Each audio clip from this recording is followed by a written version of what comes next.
Now, I've identified 3 different patterns of geopolitics, okay? And I want you guys to remember these patterns. The first pattern is this. This is really important I didn't understand.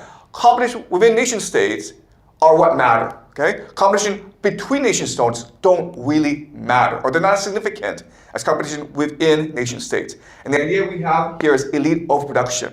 So what drives a lot of conflict is the fact that domestically you have these different competing factions, and they're all competing for power, okay? So you have too many elites, too few status positions, and so they're competing against each other. And this drives a lot of conflict, okay? So that's the first idea. Second idea is that the elite have shifting loyalties, okay? Think of Game of Thrones.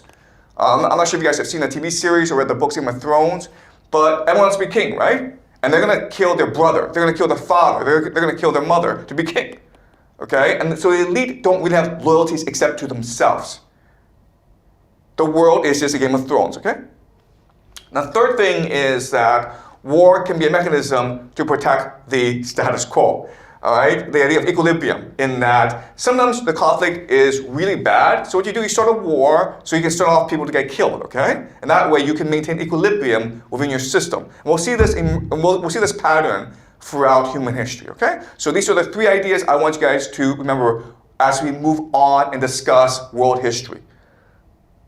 All right, so I want to give us an example for us to understand. Okay, think of the Warring States period of China before the emergence of the first empire, the Qing Empire, okay? And as you can see from this map, China is divided into different warring states that are all powerful. And at this time in history, the Qing Empire, the Qing state is the poorest, it's most isolated, and it is the least advanced. Okay, you can see that Chu, Zhao, they are more powerful. And you can argue that eventually one of them would emerge to unite all of China, but they did not. It was the Qing, the isolated, marginalized, backward state that came to conquer. And so the question is, why did this happen? And so if we use our 3 principles, right, we can understand why. These different states are not competing against each other. It's the elites within these states are competing against each other, okay? Elite overproduction. So the way they manage this is for them to use warfare in order to maintain the status quo, to create equilibrium, okay? And how we know is, from this time emerges the idea of Chinese chess, right? What is Chinese chess? Chinese chess is the idea of warfare that is regulated, that is ritualized. Okay, so when we go to war, when we battle each other, we have to respect each other's the rules of the warfare. That's stupid. War should be about killing the other guy. It shouldn't be about following the rules, okay?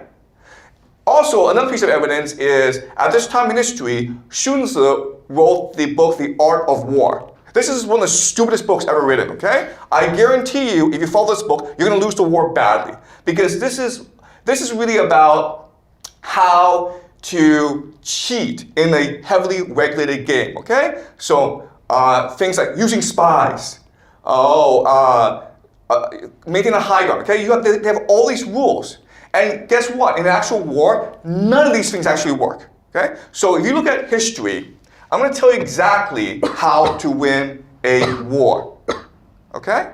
And the way you win a war is, first of all, you have to be completely committed to winning this war. Okay, total warfare. Second is that if you want to win this war, you have to make sure that talent arises. So you have to be open and meritocratic, okay?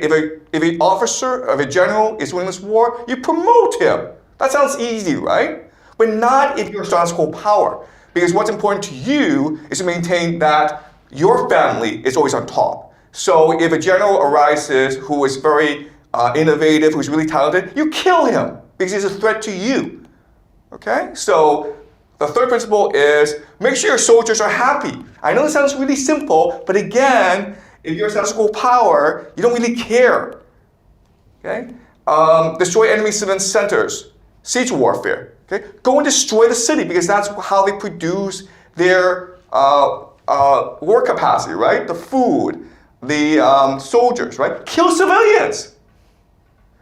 Destroy supply lines. Overstretch your enemy, divide and conquer. Strike fear in your enemy, kill their gods, okay? If you really want a war, if you really want to win a war, this is what you have to do.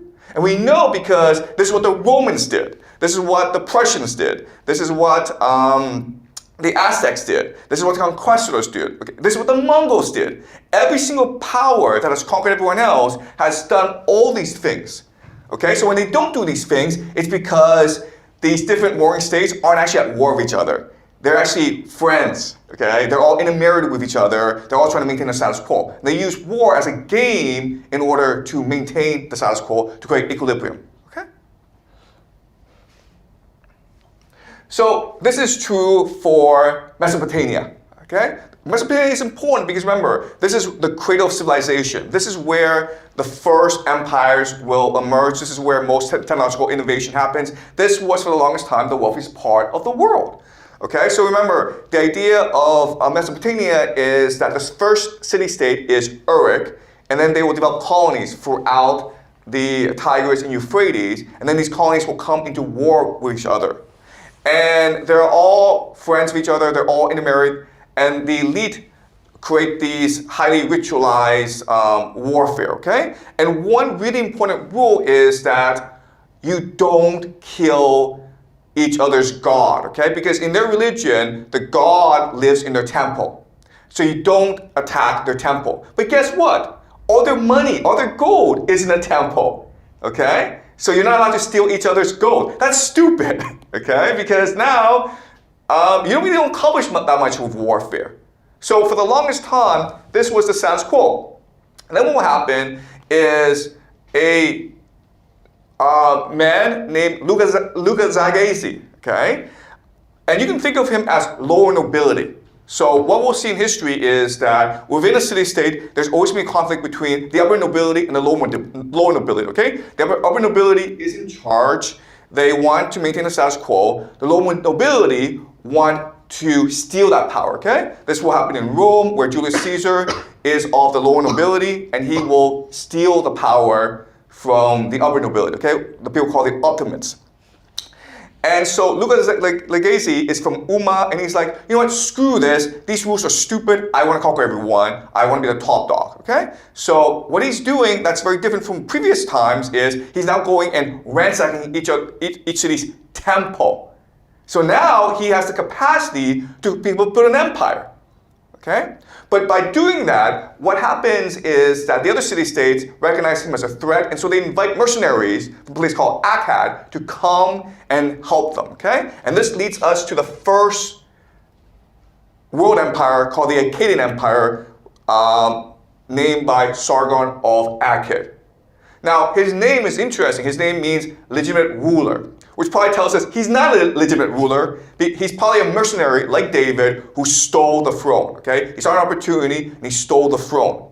But this is a pattern in history where if there's competition among different city-states, the competition is not resolved amongst themselves because they have an equilibrium. So what happens is that an outsider, a mercenary, usually comes in who doesn't respect the rules, and he's able to unite everyone, okay, through innovations. So this is why the Qing dynasty, and not the Zhao or the Chu or the Wei, were able to unite all of China, because the Qing dynasty was committed to total warfare. They didn't care about your rules. They wanted to win.